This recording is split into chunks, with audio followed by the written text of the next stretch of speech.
বলেন final card কি? ইমানদার। ঠিক বলেছেন? আপনার দলে একটাও নাই, কেউ ভোট দেয় নাই। কি জি? তার মানে বাকি যারা আছে সব হচ্ছে নির্দলের মাল। আমার দলেও নাই, তোমার দলেও নাই, সব নির্দলের মাল। তার মানে যেদিকে দেখবে দল ভারী সেদিকেই ঘুরে যাবে। হ্যাঁ না বলেন? কি জি? সে যে দলই হোক। তাহলে আপনি জানেন না, জানেন? মাই চ্যালেঞ্জ আপনাকে ঘোষণা করে বললাম, আজ পর্যন্ত কোনো বক্তা আপনাদের বলে নাই, চাইছে যে জাতের বক্তা হোক, দেবন্ধ ফুলপুরা হোক, কেউ বলে না। কারণ মনে হয় অতদূর পর্যন্ত তার নজরটাই পৌঁছায় নাই। বলে দেবো, বলে দেবো, আমার নবীর নামের পাশে একটা নাম জোড়া আছে, আল্লাহর পাশে একটা নাম জোড়া আছে। নামটা কি? মুহাম্মদ রাসূলুল্লাহ। আর আমার নবীর পাশে একটা নাম জোড়া আছে, ওটা হচ্ছে উম্মতে মুহাম্মদ রাসূলুল্লাহ। আরে নোকটা চিন্তা, এর নাম মারেফত। লাল কাপড়ে কেঁচা মেরে চিৎপাত হলে ওর নাম মারেফত নয়, ও সারার নাম ফুটপাত। কে বুঝলে ওটার নাম? এসব লিখে রাখো, ওটার নাম কি? চিৎপাত আর ফুটপাত। আর এটা ভেবে বার করার নাম হচ্ছে মারেফত। মন থাকবে ইনশাআল্লাহ। আমার রাসূল, আমার আল্লাহর নামের পাশে একটা নাম জোড়া, নামটা কি? ছেলে বলে। হ্যাঁ, ওই গজলে পড়েছে আপনাদের কাছে, কি বলেন বলেন? হ্যাঁ, আমার আল্লাহওয়ালা ভাইরা, জ্ঞানীজনরা, সুধী মানুষেরা, আমার আল্লাহর নামের পাশে নাম হলো লা ইলাহা ইল্লাল্লাহু মুহাম্মাদুর রাসূলুল্লাহ। কার নামের সাথে কার নাম? আল্লাহর সাথে আমার রাসূলের নাম। হযরত আদম আলাইহিস নবীনাত ওয়াস সালাম, তিনি আল্লাহর কাছে দোয়া করে, রব্বানা, ওই নামের শপথ দিচ্ছি যার নামটা তোমার পাশে, আমাকে আর আপনি ফিরাবেন না। 350 বছর দোয়া চলছে। ক বছর? এই বাবজি, ক বছর? জোরে বলেন না। 350 বছর। ওই 350 বছর দোয়া করে যখন মকবুল হয় নাই, আল্লাহ চাইছে না, ওই সময় বলে ফেলেছে, আল্লাহ, ওই মুহাম্মাদুর রাসূলুল্লাহর ওসিলা দিচ্ছি, আপনি আমার দোয়াটা কবুল করেন। আল্লাহ জিজ্ঞাসা করছে, মান মুহাম্মাদ ইয়া আদম, ওই আদম তুই তো প্রথম গেলি, এখনো কোনো প্রোডাকশনই হলো না, মুহাম্মদ কোথায় পেলি? সেদিন শুনিস, যা খালাকতা বিয়াদিকা ওয়া নাফাসতা ফি রূহিকা ওয়া নাযারতু ইলাল আরশি লা ইলাহা ইল্লাল্লাহু মুহাম্মাদুর রাসূলুল্লাহ। আল্লাহ যেদিন আপনি আমাকে তৈরি করেছেন নিজের হাতে, নফসটা যেদিন আপনি আমার আত্মার ভিতরে দিয়েছেন, আমার খাঁচার ভিতরে নফস আছে, যখন আমার নফসটা জিন্দা হয়েছে, আমার খাঁচা যখন জিন্দা হয়েছে, নজর খুলে প্রথম আরশের দিকে তাকিয়েছি, লেখা আছে লা ইলাহা ইল্লাল্লাহ মুহাম্মাদুর রাসূলুল্লাহ।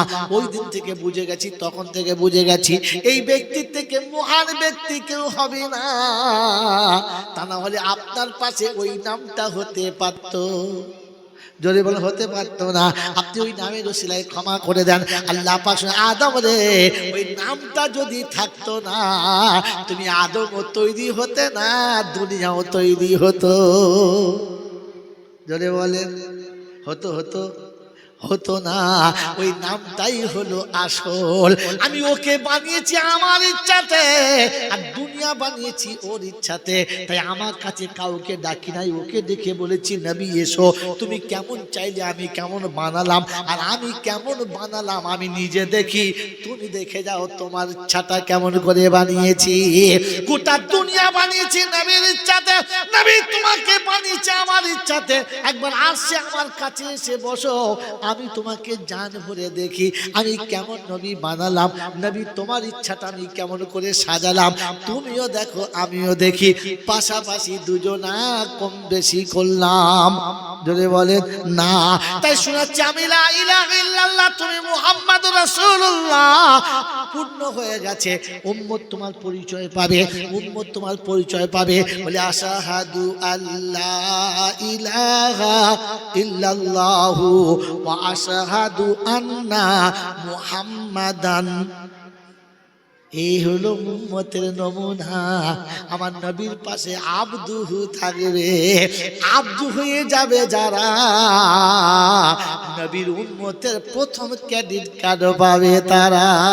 কোরআন বলছে ইয়া ইবাদিলা খাউফুন আলাইকুমুল ইয়াউমা ওয়ালা আনতুম তাহজানুন আল্লাযীনা আমানু বিআয়াতিনা ওয়া কানু মুসলিমিন উদখুলুল জান্নাতা আনতুম ওয়া আজওয়াজুকুম তুহবারুন।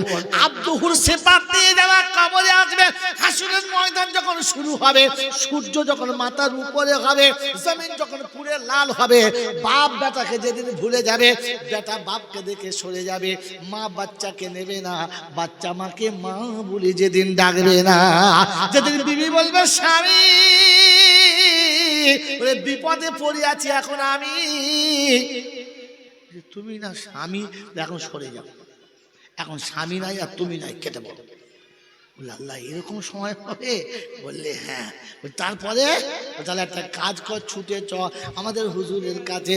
হুজুর বলবে মুরিদ চিনি না, ইমাম বলবে মুক্তাদি পাত্তা দিচ্ছি না। আল্লাহ কি হবে সেদিন? কোরআন দিচ্ছে ঘোষণা, সেদিন প্রথম আমি আওয়াজ দেবো ইয়া ইবাদিলা খাউফুন আলাইকুমুল ইয়াউমা ওয়ালা আনতুম তাহজানুন। আমার বান্দারে, আমার বান্দাওয়ালা যারা, নবীর আশিক হলো যারা, কোরআন সচে শুনে রেখে দিন লা খাউফুন আলাইকুমুল ইয়াউমা, আজ আর কোনো চিন্তা করিস না, সূর্য তোর মাথার উপরে হবে না, তোর পায়ের তলা জমিন তামা হবে না, তোকে দেখে যে পালায় পালাক, আমি আল্লাহ তোকে ছেড়ে পালাবো না। সুবহানাল্লাহ বলো। আল্লাহ পাক শোনাচ্ছে, শোন, সব পালিয়ে গেছে তো যেতে দে, আমি আল্লাহ আছি। কে আছে বলো? আল্লাহ বলে আমি এখনো আছি, কারণ আমার হাবিবের উম্মত আর আমার বান্দার পাশে আমি আছি, আমার বান্দার পাশে আমি আছি। অসনিদিল্লাহ খাউফুন আলাইকুমুল ইয়াউমা, কোনো চিন্তা নেই। বলে আল্লাহ তোমার এই বান্দা হওয়ার জন্য কি কি লাগে? বলে দুটো জিনিস লাগে। কটা জিনিস? অনেক হলে মানতে পারবে না, শর্ট করে দিয়েছে দুটো জিনিস। একটা আমাকে বিশ্বাস করবি, আর আমি যা বলেছি ওটা মেনে নেবি। কি বলেন? যে মেনে নেবো ইনশাল্লাহ। মুখে হাত দিয়ে ঝুললে হবে না, মুখ খুলে বলেন যে আল্লাহ যা বলেছে মেনে নেবো ইনশাল্লাহ। জোরে বলেন নেবো ইনশাল্লাহ। ছেলেগুলো বলছে ইনশাল্লাহ, বুড়োগুলো বলছে কি বলে পাগলারি, আমরা মানি না নাকি? আপনি মানেন কিনা মানি না আমি জানি না, কিন্তু আজকের বলেন যে ইনশাল্লাহ আমরা মেনে নেবো ইনশাল্লাহ। আল্লাহ মানি নেই। যদি আমরা মেনে নিই, আজ থেকে কোনো বিধবা আর ভিক করবে না, আজ থেকে কোনো মা আর লোকের বাড়ি খাবে না। আমি যদি মেনে নিতে পারি, তাহলে আজ থেকে বনমালীপুর এলাকায় প্রত্যেকটি বাচ্চা তার মাকে সাথে নিয়ে খানা খাবে, মা ছাড়া আর খানা খাবে না। যাদের মা বাবা মারা গেছে, তারা আজ থেকে পৃথিবীর যেখানেই যাক না কেন একবার ছুটে মার কাছে যাবে।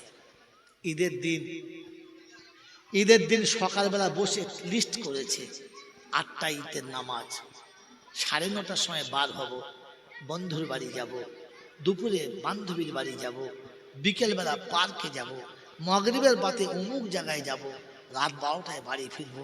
একটা লিস্ট হয় না বাবা? হয় না? হয় না? হয়। ওই লিস্টের সামনে একটা লিস্ট 2 মিনিট করতে পারো না? ঈদের নামাজ পড়ে প্রথমে আমি আমার মার কাছে যাব, আমি আমার আব্বার কাছে যাব, তারপরে যত লিস্ট আছে সব যাব। হয় না বাবা? একটা লিস্ট হয় না বাবা? ঈদের দিন সকালবেলা উঠে যখন খেতে বসেছ, সবাই খাচ্ছে, সবাই খাওয়াচ্ছে, সবাই আনন্দে আছে, মা বাচ্চাকে দেখে বসিয়ে খাওয়াচ্ছে, তুমি খেতে বসে তোমার মনে পড়ে নাই যে মা গো আজ তুমি নেই, খাবার দিয়েছে, কিন্তু তোমার মতো আদর করে আব্বা বলে কেউ ডাকে নাই। আজ প্রতিটি বাচ্চা তার মার কোলের কাছে বসে আছে, মা তাকে গোসল করাচ্ছে, সুন্দর কাপড় পরাচ্ছে, খুশবু মাখাচ্ছে, আতর মাখাচ্ছে। আমি গোসল করেছি, নতুন কাপড় পরেছি, কিন্তু আমাকে তোমার মতো আব্বা বলে কাছে ডেকে আদর করার কেউ নেই। তাই ঈদের মাঠে যাওয়ার আগে সুন্দর কাপড়টা পরে একবার মার কাছে যেতে পারলে না? ওই মায়ের কবরের কাছে গিয়ে দাঁড়িয়ে বলতে পারলে না, মা তুই চলে এসেছিস, আমি ভুলে যাই নাই, তুই চলে এসেছিস, আমি ভুলে যাই নাই। তাই আজ প্রতিটি মা তার বাচ্চাকে সাজিয়েছে, আর আমি নিজে সেজে তোর কাছে এসেছি। প্রতিটি বাচ্চাকে তার মা সাজিয়েছে, আর তোর পাগল নিজে সেজে তোর কাছে এসেছে। বল না মা, তোর পছন্দ হয়েছে তো? ও মা, কেমন আছিস? আজ ঈদের দিনে সব বাচ্চারা মা বাপের কাছে আদর করে বলছে, 200 টাকা দাও, বেড়াতে যাব, 500 টাকা দাও, অমুক জায়গায় যাব। সবাই চাইছে, তুই এসে বলবি না আব্বা আমাকে 200 টাকা দাও? তুই এসে বলবি না যে আমাকে কিছু পয়সা দে, আমি জামাই বাড়ি যাব? বলবি না মা? আমি তোর কাছে এতটা পর হয়ে গেছি যে তুই আমাকেই ভুলে গেলি। নামাজের আগে মাকে দেখা করে এলে না? আল্লাহর কাছে দাঁড়িয়ে বললেন না যে আল্লাহ মা নেই, তাই মায়ের কাছে এসেছি। আল্লাহ পাক ফেরেশতাদের ডাকে আর বলে, ও ফেরেশতারা, মাইয়াব কি ফিলার দিয়ে ইয়াউমাল ঈদ, আজ ঈদের দিনে কে কাঁদে রে, কার কি হয়েছে? তো আল্লাহর ফেরেশতারা বলে, আল্লাহ হাজা ফালা ইবনে ফালা, উমুকের বাচ্চা।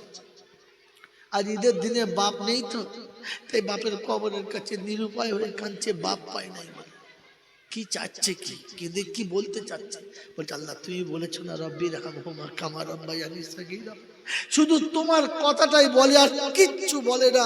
রব্বে জুল জালাল বলে, ফেরেশতারা রে তুই সাক্ষী থাক, আমি দেখেছি, আমি শুনেছি, আমি তোকে সাক্ষী রাখার জন্য খালি বলছি, তুই সাক্ষী থাক। ওই বাচ্চা মায়ের আর বাপের কবর দেখার জন্য যখন ঘর থেকে চলতে শুরু করেছে, ওর কবরে আসতে দেরি, আমার ক্ষমা করতে দেরি হয় নাই, ক্ষমা করে দিয়েছি, ক্ষমা করে।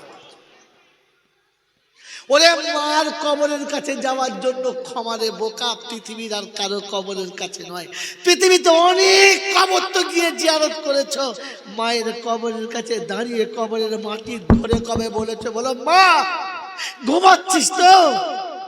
একবার ভাবিস নাই তোর বাচ্চা কেমন করে ঘুমাচ্ছে? তুই ঘুমিয়ে গেলি তো ফেলে রেখে। পৃথিবীতে অনেক কবরের কাছে গিয়ে কেঁদেছেন, কবর ধরে, চাদর ধরে, কখনো মায়ের কবরের ঘাস দুটো ধরে দোয়া করেছ। কসম খোদার করে বললাম, দেখবে মজা আছে, মজা আছে। আল্লাহ কসম করে বলছি, মায়ের কবরের উপরে গাছটার কবরের উপরের ঘাসটা ধরে দোয়া করে দেখি মজা আছে। দিল বলে দেবে, তোর হৃদয় বলে দেবে, তোর মন বলে দেবে যে কত স্বাদ আছে। আল্লাহ পাক বলে, ফেরেশতারা রে ওর মায়ের কবরে আসতে দেরি, আমার ক্ষমা করতে দেরি হয়নি, মাফ করে দিয়েছে। যদি জীবনের গুনাহ এক জায়গা দাঁড়িয়ে ক্ষমা করাতে চাও, তাহলে পৃথিবীর কারোর কবরে নয়, মায়ের কবরে কাছে যাও।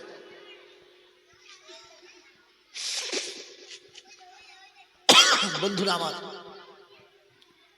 আল্লাহ ওয়ালা ভাইরা, আল্লাহ পাক এটাও শোনায়, বান্দার চোখের পানি যখন চোখ থেকে গড়িয়ে গেছে, তখন আমি আল্লাহ চোখ থেকে গড়াবার আগে ওর বাপ মার কবরটা জান্নাতের বাগান করে দিয়েছি। বাগান, মা বাবের কবর জান্নাতের বাগান করার জন্য হাফেজ কাজী মাওলানা মুফতি মুহাদ্দিস মুফাসসির তালিব ইলম লাগে না, শুধু তোর চোখের দুফোঁটা পানি লাগে, তোর চোখের পানি লাগে। আল্লাহ নবী বলেছেন, ওয়ালাদিন সালিহিন, নেক সন্তানের দোয়া লাগে, আর কারোর কিচ্ছু লাগে না। এজন্য আমরা আমার আব্বা মায়ের কবরের কাছে নিজেরা দাঁড়িয়ে দোয়া চাইব ইনশাআল্লাহ। জোরে বলেন চাইবেন ইনশাআল্লাহ। আল্লাহ পাক রব্বুল আলামিন আপনাকে আমাকে মা বাপের কবরের কাছে দাঁড়িয়ে দোয়া চাওয়ার তৌফিক দান করুন, বলুন আমিন।